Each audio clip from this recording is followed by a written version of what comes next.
Good evening, YPC League. It is week 3 wrap up.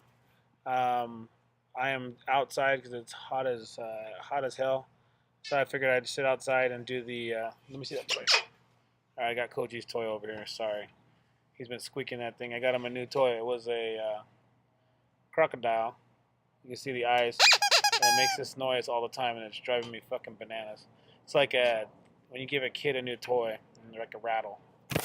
Yeah. Anyways, I'm gonna be experiencing that again pretty soon. So, anyways, I got that out of the way. Sorry. So we're doing week 3 wrap up. This is kind of shooting from the hip. I just looked at the schedule or the scoreboard, and I picked teams or matchups that I thought were intriguing. And I just gotta say, comeback player of the year, rookie sensation, E Street Raiders is turning heads. I know it wasn't a very impressive win, but you were 2-1, and you scored 225 points on me.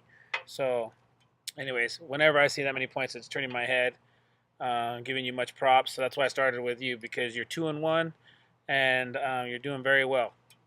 Drew Brees, I still, it's one of those things you got to ride that out. But um, this is the thing. The statistic I looked at this is 26.5 points. That's the most points Drew Brees has scored all season. If you told me that in the beginning of the season that's going to be the most he scored through 3 weeks, I would have said you're fibbing. So, anyways, I just want to make a note on that. And for Danny, dude, Lacey, what is up with him? He's been the biggest, I think, one of the biggest busts um, so far as running backs because he's a top. He went high. I drafted him in a league. And then the other thing that hurt you too, Danny, was Marshall.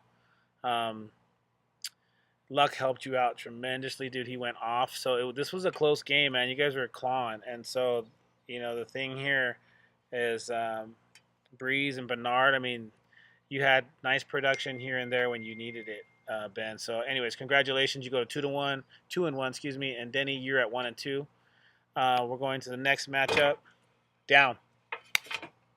The next matchup is Red Hot Julius Peppers and South Bay Longies. That game was very close as well. The thing that caught my eye here was negative 0.3. I've never seen that. Sit down. I've never seen that. So, anyways, Williams hurt you. When you get a negative, dude, it's hard to overcome that. So, and the big thing here that I made a note of, Theo Rubes, is the fact that you had Stafford with 7.1. If you can win a game like that, that's huge because those are games that you typically lose when your stud doesn't go off. So, anyways, you overcome adversity, and in my opinion, that's a big win. So, you were able to get it done. You had Crabtree, Bennett, they all produced. Those guys helped you. That's what actually got you the win because everywhere else was twos and fews. So, congrats on the win. That makes you 2-1. Busta, we'll talk about that in a little bit. You're 0-3, and I think Sheep's 0-3 too. So, anywho, we're going to the next game, which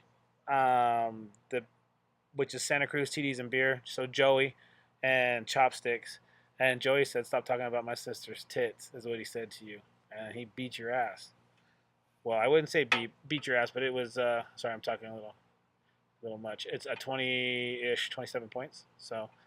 The big thing here, though, Joe, I think Kirk Cousins is going to be a beast this season. He looks great, and what happened, RG3 who? So I think if he continues to do what he's doing, man, I mean, I don't want to go crazy, but he might be the Mike Vick of, I think, 2011, where he was just going bananas. They played Philly, put up some huge numbers in the loss, so he's going to throw, and I like that.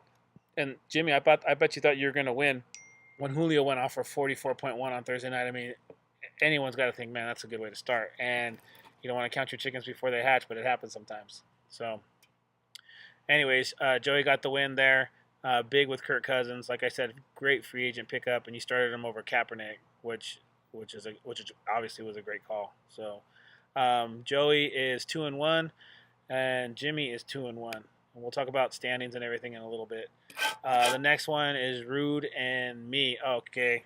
The thing about this, man, Rude, is Aaron Rodgers didn't show up for me, and you had enough from Macklin and Manning.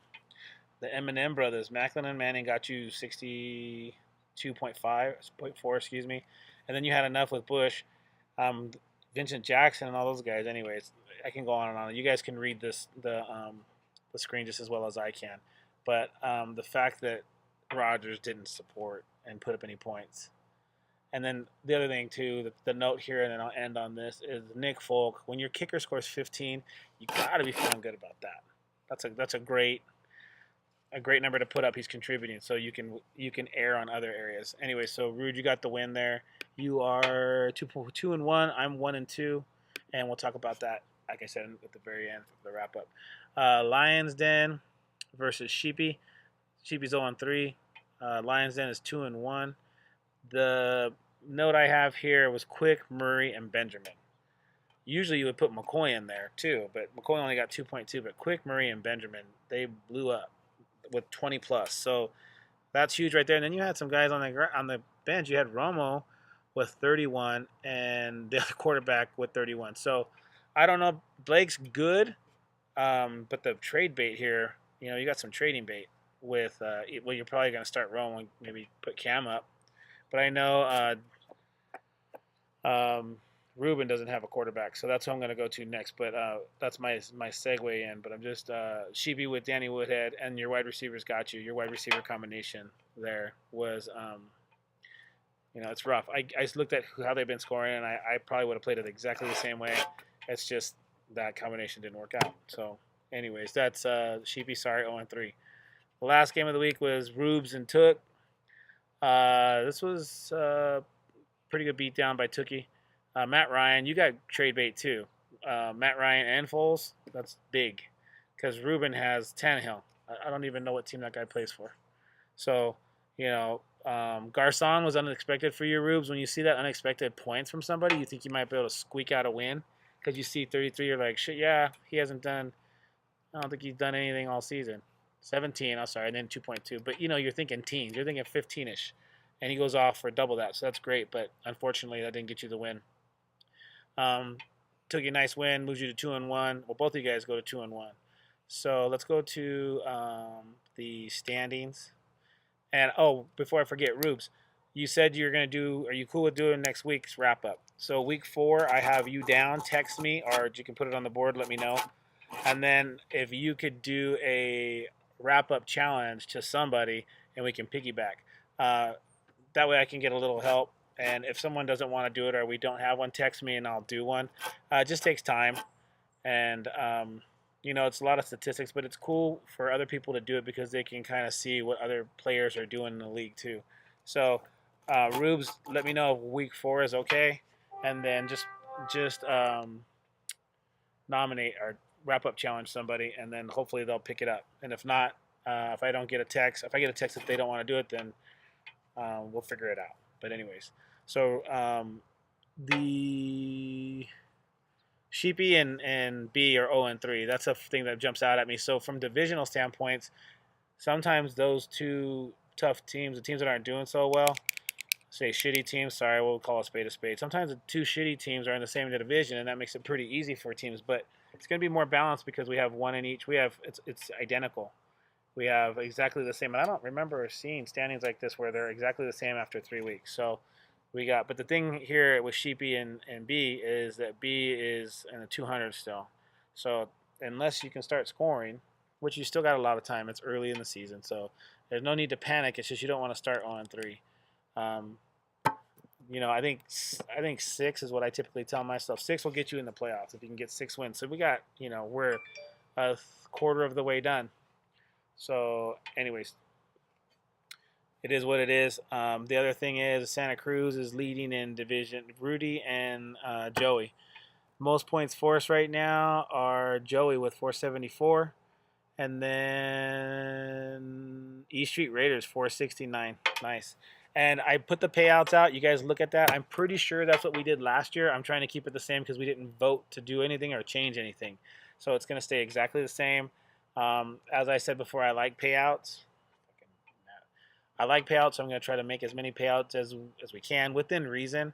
Benji, you asked what the chump was. The chump is just the second place loser, the person who lost in the fantasy Super Bowl. So for getting there, I think it was like 150. So we can make changes for next year, but we're not going to do anything this year. I just want, if you have it written down, I don't know if you do, but if you could write it down just because you're the treasurer. Anyways, just write it down so we know for next year what we have for baseline and we can change it. So week 3, excuse me, week 4 will be. Trying to remember who's playing. Oh, I think it's the Giants and Redskins on Thursday night.